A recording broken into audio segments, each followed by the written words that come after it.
Hello everyone, I am नवीन कुमार। और यहाँ पर एक कंपनी है जो कि रिसाइकलिंग के बिजनेस के अंदर में काम करती है। ये जो अलग अलग जो मेटल्स होते हैं उनको रिसाइकल करने का काम करती है, जैसे लेड हो गया, राइट, एल्यूमिनियम हो गया, कॉपर हो गया, राइट। इनको दूसरी दुनिया, जो दूसरे देश हैं, नॉट दूसरी दुनिया, दूसरे देश हैं, वहाँ से जो इंपोर्ट करती है, वहाँ का जो कचरा है उसको इन मेटल्स के अंदर में, और फिर उसको रिसाइकल करने का काम ये कंपनी करती है। प्योरेस्ट फॉर्म में इसको लेके आने की कोशिश करती है, रिसाइकलिंग में जितना प्योरेस्ट फॉर्म पहुंच सकता है वहां तक। एंड अच्छा काम कर रही है। कंपनी का नाम है जैन रिसोर्सेज रिसाइकलिंग। इसका मेन बोर्ड कंपनी का आईपीओ आ रहा है। जो आईपीओ है वो 24 से 26 सितंबर के बीच में खुलने वाला है। अब यहाँ पे देखने को मिल रहा है कि जो कंपनी है ये 1250 करोड़ रुपए उठाना चाह रही है, जिसमें से 500 करोड़ ही कंपनी के पास में जा रहे हैं। बाकी 750 करोड़ रुपए जो है कंपनी के प्रमोटर्स यहाँ पर अपना स्टेक सेल कर रहे हैं। नेक्स्ट यहाँ पर जो पूरी कंपनी की वैल्यू लगाई जा रही है वो 8,000 करोड़ रुपए के आसपास में लगाई जा रही है। अब यहाँ पे जो पैसे उठा रही है, जो कंपनी के पास में जा रहे हैं, उनका क्या करने वाली है, तो यहाँ पर देखने को मिल रहा है कि 375 करोड़ रुपए कंपनी अपना लोन कम करने के अंदर में खर्च करने वाली है, ऐसा नजर आ रहा है। अब यहाँ पे एक थोड़ा सा आरएचपी को भी हम लोग रीड करने की कोशिश कर लेते हैं। अब उससे पहले देख लेते हैं कि कंपनी की जो प्रमोटर्स हैं उनका कितना स्टेक आफ्टर दी आईपीओ रह जाने वाला है। एज पर कैलकुलेशन यहाँ पर प्रमोटर्स के पास में 75% के आसपास में स्टेक रह जाने वाला है। तो अच्छा खासा है, जितना मैंडेटरी है बाय द सेबी देना पब्लिक को, उतना ही इन्होंने अपना स्टेक दे रहे हैं कंपनी के अंदर में। यहाँ पे ये जो प्रमोटर है कमलेश जैन जी, ये अपना जो स्टेक है बेच रहे हैं। बाकी जो मयंक पारिक हैं वो से शेयर होल्डर हैं, वो भी अपना स्टेक यहाँ पर बेचते हुए दिख रहे हैं। बाकी प्रमोटर्स यहाँ पर अपना स्टेक सेल नहीं कर रहे हैं।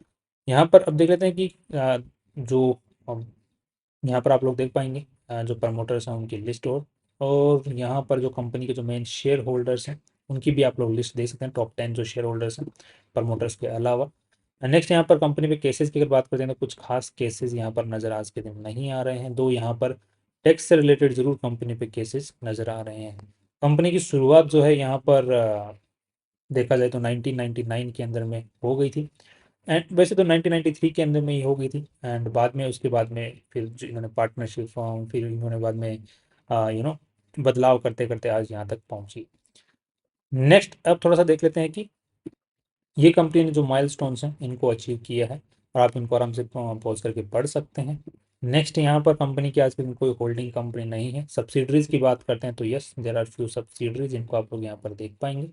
नेक्स्ट यहाँ पर जो कमलेश जैन जी हैं और मयंक पारिक जी हैं उनकी आप डिटेल देख सकते हैं। इनके पास में एक जो है, और साथ में इनकी जो दूसरी जो कंपनी है उनके दिन डायरेक्टरशिप होल्ड करते हैं। आज के दिन जो एक्सपीरियंस है बहुत ही अच्छा खासा देखने को मिलता है। लगभग 30 साल का एक्सपीरियंस इस सेक्टर के अंदर, मेटल रिसाइकलिंग इंडस्ट्री के अंदर में इनका देखने को मिलता है। That's great.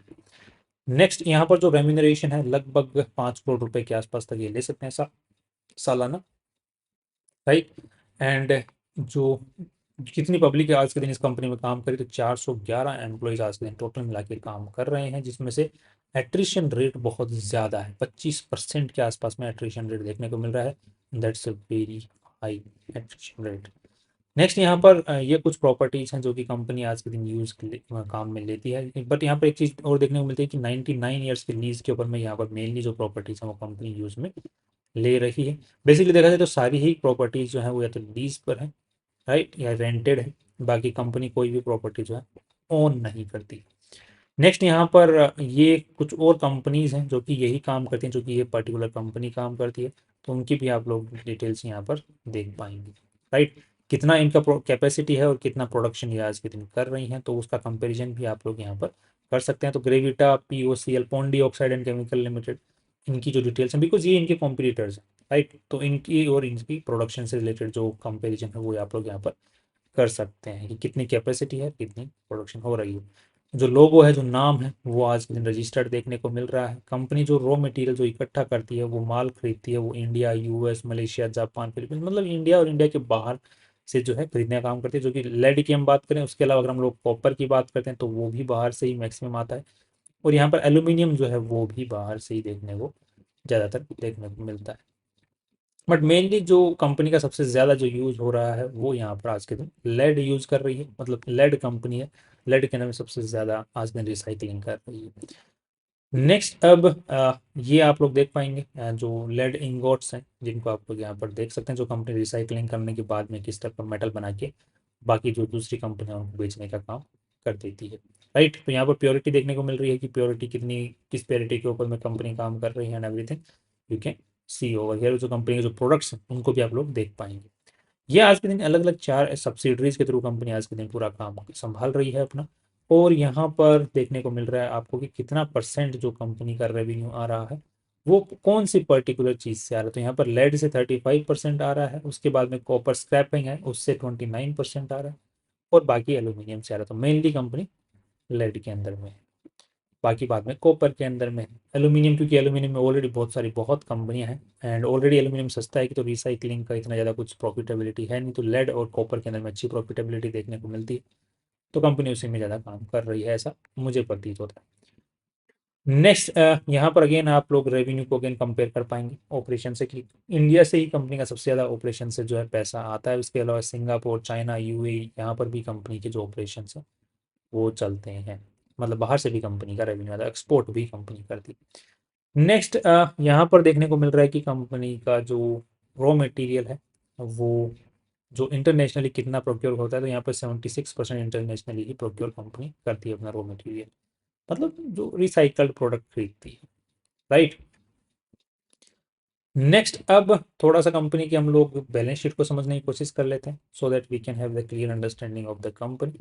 तो यहाँ पर देख पाएंगे कंपनी में टोटल मिला के जो बैलेंस शीट में देख पा रहे हैं कि कितना टोटल मिला के पैसा लगा हुआ है। तो यहाँ पर 1836 करोड़ रुपए इस पूरी कंपनी में लगे हुए हैं, जिसमें से इन्वेस्टर्स का पैसा 726 करोड़ ही है। बाकी जितना ही पैसा कंपनी में लगा है वो उधारी का है। राइट, नेक्स्ट यहाँ पर कंपनी की जो बोरोइंग है पिछले सालों के मुकाबले बढ़ी है कि घटी है। तो यहाँ पर देखने को मिल रहा है 873 करोड़ रुपए पिछले साल थे, रात से 916 करोड़ रुपए बोरोइंग हो चुकी है, जो कि लॉन्ग शॉर्ट टर्म है। लॉन्ग टर्म बोरोइंग कंपनी की खास बढ़ी नहीं है, घटी है देखने को मिल रही है। That's good sign over here. Right, next company का ये पैसा कहाँ पे लगा हुआ है मेनली। तो यहाँ पर देखने को मिल रहा है इन्वेंट्री कंपनी की बढ़ रही है टाइम के साथ में, और कंपनी की जो रेवेन्यू है वो भी टाइम के साथ में अच्छा खासा इंक्रीज हो रहा है। तो यहाँ पर inventory increase is quite normal. Next यहाँ पर कंपनी का इन्वेस्टमेंट कोई खास नहीं है। ट्रेड रिसीवेबल्स कंपनी के यहाँ पर घटते हुए नजर आ रहे हैं, दैट मीन्स की कंपनी का पैसा भी टाइम पर आ रहा है।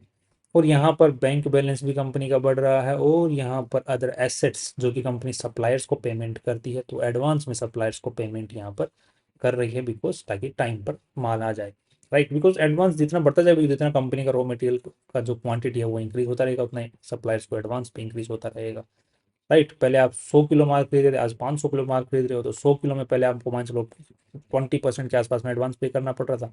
अभी 500 किलो के हिसाब से आपको 20% मतलब 100 किलो को तो आप एडवांस पे करोगे, जितना आप पहले पूरे का करते थे बाद में मिला के। दैट्स की जितनी क्वांटिटी बढ़ती जाती है तो सप्लायर्स को एडवांस भी बढ़ता चला जाता है। नेक्स्ट यहाँ पर कंपनी का जो रेवेन्यू है यहाँ पर देखने को मिल रहा है कि 3,000 करोड़ रुपए, 4,500 करोड़ रुपए, यहाँ पर 7,000 करोड़ रुपए का रेवेन्यू इंक्रीज हो गया है, कंटिन्यूसली इंक्रीज हो रहा है, दैट्स ग्रेट। और यहाँ पर बाकी जो जो कॉस्ट ऑफ मटेरियल कंज्यूम भी यहाँ पर इंक्रीज होता जा रहा है, दैट्स अगेन ओके।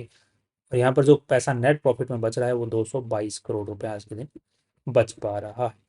राइट, अब ये इंक्रीज होता जाएगा जितने जैसे जैसे वैसे वैसे कंपनी का और भी इंक्रीज होता जाएगा नेट प्रॉफिटेबिलिटी, बिकॉज ऑफ जितना ज़्यादा प्रोडक्शन बढ़ेगा उतना ज़्यादा कंपनी का प्रॉफिटेबिलिटी इंक्रीज होगी।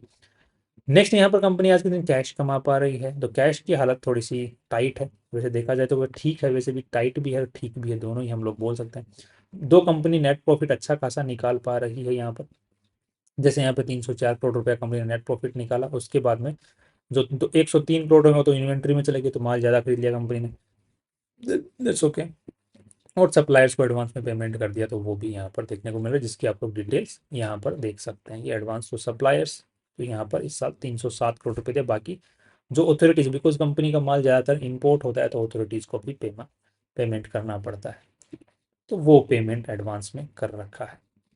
That's completely fine over year. Cash जो है उसके बावजूद भी बच जाता है, दैट्स ओके। राइट, तो अब थोड़ा सा हम कंपनी की नेट प्रॉफिटेबिलिटी के हिसाब से कंपनी का पी और पी बी निकाल लेते हैं। 222 करोड़ रुपया लगा हुआ है, एंड यहाँ पर जो पूरी वैल्यू लगाई गई है इस पूरी कंपनी की वो लगभग आज के दिन 8,000 करोड़ रुपए के आसपास में लगाई गई है। राइट। तो 8,202 तो लगभग 40 का पी रेशियो देखने को मिलता है। एंड 40 का पी रेशियो इज, मतलब आप भी देख लो ज़्यादा ही है थोड़ा। इसको कंपेयर करके देते हैं ग्रेविटा इंडिया के साथ में, इसका 36 का पी रेशियो है, इसका 50 का पी रेशियो है। दोनों के मुकाबले कंपनी के P ratios on an average यहाँ पर देखने को मिल रहे हैं। यहाँ पर तो कुछ खास स्क्रीन यहाँ पर जूस हमारे लिए छोड़ा हुआ इन्वेस्टर्स के लिए दिख नहीं रहा है। दूसरा पीबी रेशियो के हिसाब से एक बार बात कर लेते हैं कि नेटवर्थ के हिसाब से कितनी ज़्यादा वैल्यू लगाई। तो यहाँ पर देखने को मिलता है कि 500 करोड़ ही कंपनी के पास में जा रहे हैं और नेटवर्थ इस 700 करोड़ से 512। तो 12 में 500 तो पाँच बनता है। तो 7 के आसपास का पीबी रेशियो देखने को मिलता है, जिसको कंपेयर करते हैं तो यहाँ पर 6 का है और यहाँ पर भी 6 का है। तो कंपनी ने पीबी रेशियो के हिसाब से भी, नेटवर्थ के हिसाब से भी वैल्यू ज़्यादा लगाई है। राइट। सो माय टेक, अब हम लोग को शुरुआत में समझ में आया था कि कंपनी का जो मेजोरिटी ऑफ द जो पैसा उठा रही है आईपीओ से, वो कंपनी के प्रमोटर्स और इनिशियल शेयर होल्डर है, वो यहाँ पर अपना स्टेक बेचते हुए दिख रहे हैं। तो वहाँ से पहला नेगेटिव रीजन हमारे पास मिल गया था। दो, कंपनी को और पैसों की ज़रूरत यहाँ पर ज़्यादा है नहीं, जितनी ज़रूरत है उससे वैसे तो कम ही काम मिले, थोड़ा सा और पैसा काम मिल जाता है, बिकॉज लोन पूरा चुक जाता है, जो शॉर्ट टर्म वाला है, जो करंट लोन जिसको हम बोलते हैं, करंट बोरोइंग पूरी चुक जाती है अगर थोड़ा बहुत और पैसा कंपनी के पास में चल जाता है तो। बट यहाँ पर जो इन्वेस्टर्स हैं उन्होंने अपनी जेब में डालना ज़्यादा बेटर समझा इस वैल्यूएशन के ऊपर में, क्योंकि उनको लग रहा है कि ये वैल्यूएशन ज़्यादा अच्छी नज़र आ रही है, मार्केट ने ज़्यादा अच्छी वैल्यू दे रखी है। दो, कंपनी जिस सेक्टर में काम करती है उसकी जो फ्यूचर के अंदर में जो वायबिलिटी है, उसके बने रहने की उम्मीद है और ज़्यादा अच्छी जो है ना, मतलब पोजीशन पे कंपनी जा सकती है। मतलब मार्केट को ज़्यादा ज़रूरत है रिसाइकलिंग वाली कंपनी जो मेटल की करती है, बट और भी बहुत कंपनियां हैं जो कि रिसाइकलिंग के सेक्टर में आज के दिन काम कर रही हैं। तो ये अकेली नहीं है। तो यहाँ पर नेगेटिव रीजंस भी हैं, बट कंपनी के फ्यूचर को लेकर पॉजिटिविटी भी है। बट यहाँ पर जो वैल्यू है वो अच्छी खासी आज के दिन ऑलरेडी लगा दी गई है। अब थोड़ा सा हम कंपनी के, इनके जो कंपनी है, इनके चार्ट को एक बार देख लेते हैं, 10 साल का चार्ट को खोल के। तो यहाँ पर ऑलरेडी अच्छा खासा मूवमेंट इस सेक्टर की कंपनियां दे चुकी हैं। यहाँ से वापस यू टर्न अभी तक कंपनी के सेक्टर्स ने दिखाया नहीं है। तो हम अभी अंदाज़ा लगाना थोड़ा मुश्किल है कि यहाँ से क्या ऊपर जाएगी ये कंपनी या नहीं जाएगी। बट आज की जो वैल्यूएशन है उसके हिसाब से तो जूस छोड़ा नहीं है। तो आज के हिसाब से तो कुछ खास लग नहीं रहा। बाकी थोड़ा बहुत अगर नीचे नीचे की तरफ में जा सकता है स्टॉक, ऐसा देखने को मिल सकता है, बिकॉज मार्केट थोड़ी वैल्यू नीचे दे। बट उसके बाद में एक सेक्टर अगर पूरा उठता है तो उसके साथ में इस कंपनी के भी उठने की उम्मीदें हैं। That's all my view is about this company. And बाकी आपको कोई डिसीजन बनाना अपने फाइनेंशियल से पूछ के और रिसर्च करने के बाद में ही बनाना है। I am positive on the long term of this company, but दो, वैल्यूएशन आज हाई है, अगर नीचे जाता है तो लॉन्ग टर्म के हिसाब से सोच सकते हैं। बाकी आज के प्राइस के हिसाब से लॉन्ग टर्म मैं नहीं सोचूंगा। शॉर्ट टर्म एंड लिस्टिंग दिन का अभी भी कोई व्यू मेरा खास बन नहीं रहा कंपनी को लेकर। That's all, finally see you.